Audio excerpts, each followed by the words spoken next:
दिल पे हाथ रखकर ईमानदारी से बताइए कि चीन के पढ़े लिखे युवा क्यों नहीं भटकते? चीन के डॉक्टर्स, इंजीनियर्स आतंकवादी क्यों नहीं बनते? चीन में आरडीएक्स क्यों नहीं पकड़े जाते? चीन में बम धमाके क्यों नहीं होते? चीन में टुकड़े टुकड़े ऐसा नारा क्यों नहीं लगता? चीन में धर्मांतरण क्यों नहीं होता? चीन में लव जिहाद क्यों नहीं होता? चीन में लैंड जिहाद क्यों नहीं होता? चीन में कोई घुसपैठ क्यों नहीं करता? चीन में मदरसा क्यों नहीं है?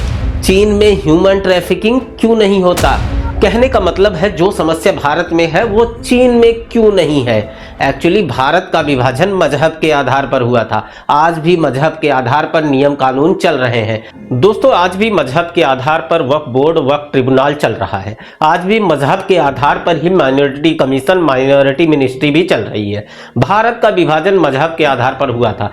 अरे भाई, जब मजहब के आधार पर ही विभाजन हो गया, फिर मजहब के आधार पर नियम कानून क्यों, बोर्ड ट्रिब्यूनल क्यों, आयोग मंत्रालय क्यों, स्कूल कॉलेज क्यों, लोन वजीफा क्यों, मकान दुकान क्यों? आतंकवादी पकड़ा गया, मार दिया गया। कोई गुंडा पकड़ा गया, मार दिया। कुछ माफिया पकड़ा गया, इनकाउंटर कर दिया गया। ये क्योर है भाई, प्रिवेंशन नहीं है। अगर प्रिवेंशन करना ही है तो कुछ ऐसा करना पड़ेगा जो आज तक किया ही नहीं गया है।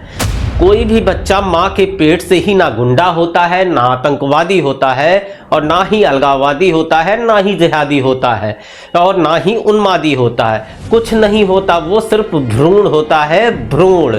वो पैदा होने के बाद ही माओवादी होता है, पैदा होने के बाद ही नक्सली बनता है, पैदा होने के बाद ही जिहादी बनता है, और पैदा होने के बाद ही अपराधी बनता है। जब सब कुछ पैदा होने के बाद ही होता है, तो अगर पैदा होने के बाद उसकी किताब ठीक हो जाए, वो क्या पढ़ेगा, क्या देखेगा, क्या सुनेगा, अगर इस पर कंट्रोल कर लिया जाए तो मुझे लगता है आतंकवाद, अलगाववाद, जिहाद और मजहबी उन्माद को ठीक किया जा सकता है। अगर आप मेरी बात से सहमत हैं तो कमेंट करिए, लाइक एंड सब्सक्राइब करिए। धन्यवाद।